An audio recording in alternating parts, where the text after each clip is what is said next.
Hello and welcome to Records Rebuilds. Today we're going to be getting back to our series about how to pick the options when ordering a C8 Z06, and today we're going to be talking about the seats.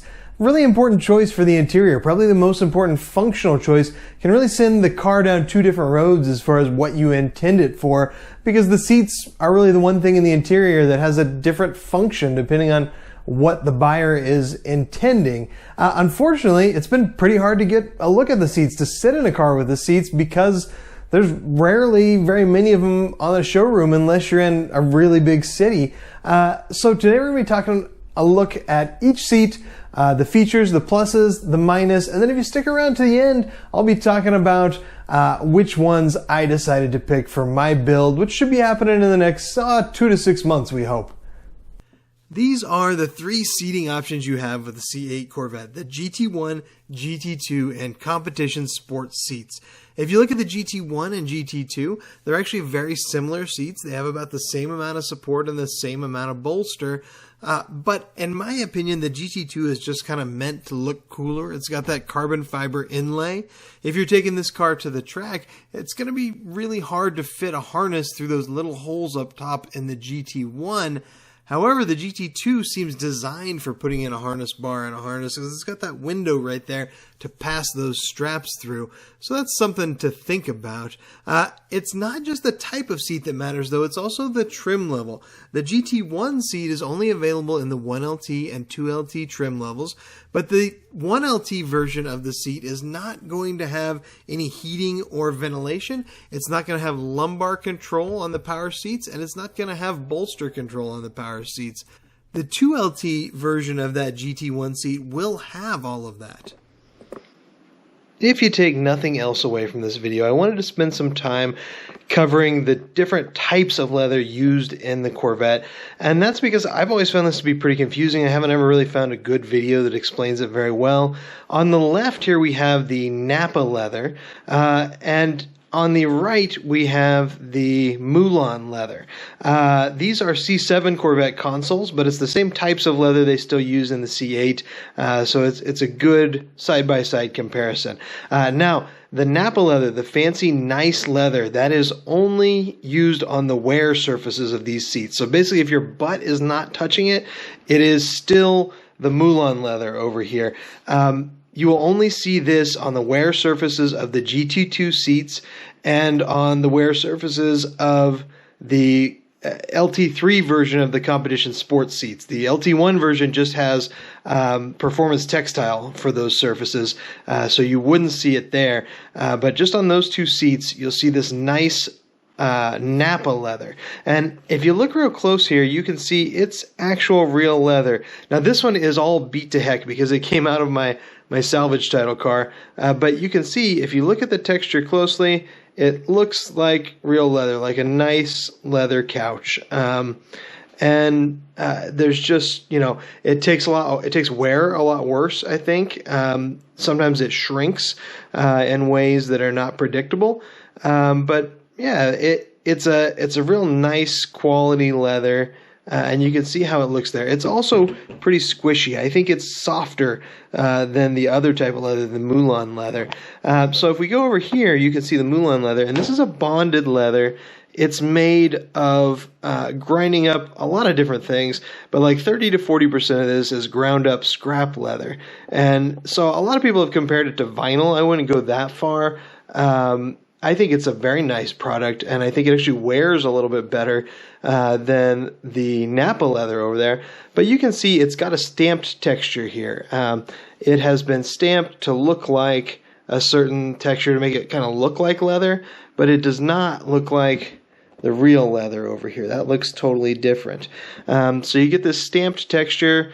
And like I said, a little more durable. It has its place, and it's cheaper, so I'm not knocking it. I think it's a great option, but that's the difference between the two types of leather we have available on the C8 Corvette.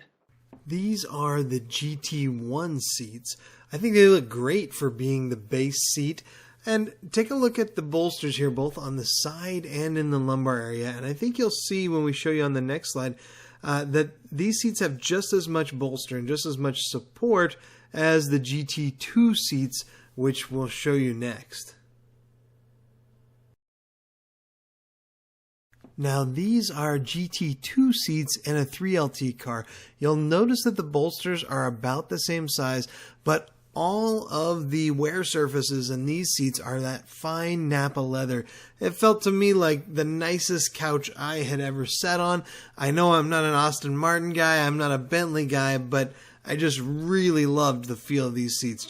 Now let's look at a 3LT competition sports seat. We've still got that nice Napa leather in the middle of the butt and the back of the seat, but on the bolsters, these huge bolsters to hold you into your seat are going to have the performance textile fabric there that's going to prevent wear and tear on this seat. I think that's a really nice feature. It's not quite as fancy, it's not quite as soft, but it'll help these seats last longer with these huge bolsters. And this is why I say it's really important to pay attention to not just your seat choice, but the trim level. This is that same competition sports seat, but this is the 1LT trim. And as you can see, the seat back and the butt of the seat, those high wear areas, they are not that Napa leather, but instead it's performance textile. Now that's great if you're looking for a track weapon and you want the simplest seat possible. You don't want anything fancy and you want it to last as long as possible. I think it's a great choice and it's cheaper, but you want to know what you're getting into. These competition sports seats are really cool, but you've got to make note that those big bolsters are going to wear. You can see already in this picture the creases that have developed in the leather. Now these are brand new prototypes, but there's been about 10,000 people that have gotten in and out of them, so take that for what it's worth. Now let's compare these new seating options to the old tried and true C7 seating options. If you never had a C7, you might want to skip this section, but you can see these are the standard GT seats here, and the bolsters are roughly the same as the GT1 and GT2 seats in the new car. That should make for a good all-around Grand Touring seat. Then if we look at the competition seats, we'll notice that the bolsters here are not nearly as aggressive as the new competition sports seats. They really went all out with the new track seats, and I think that's probably a good thing, but the buyer needs to be aware of it. You'll note this is a competition seat from the last generation. This is not a conversion package of some kind, so this is exactly how those would have come from the factory. Okay, so there you have it. That is everything I know about the seats you can put in your C8 Corvette or C8 Z06. For me, personally, I'm going to be going with the competition sports seats. Now, I've sat in them several times. I'm a bigger guy. I'm like 5'11" and a half. One of God's cruel tricks that I couldn't quite make 6 feet. But I weigh about 230 pounds. And that's a bigger guy. Like a lot of people would have told me, you're not going to fit in that seat. You're not going to like that seat. I found it to be pretty comfortable in the times that I've sat in it before. I'll let you know on this channel at some point if I end up regretting picking that seat.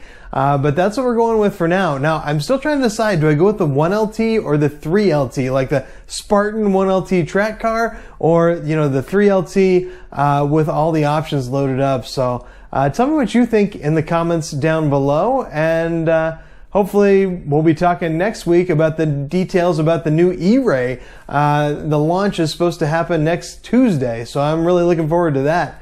Until next time, see you guys later.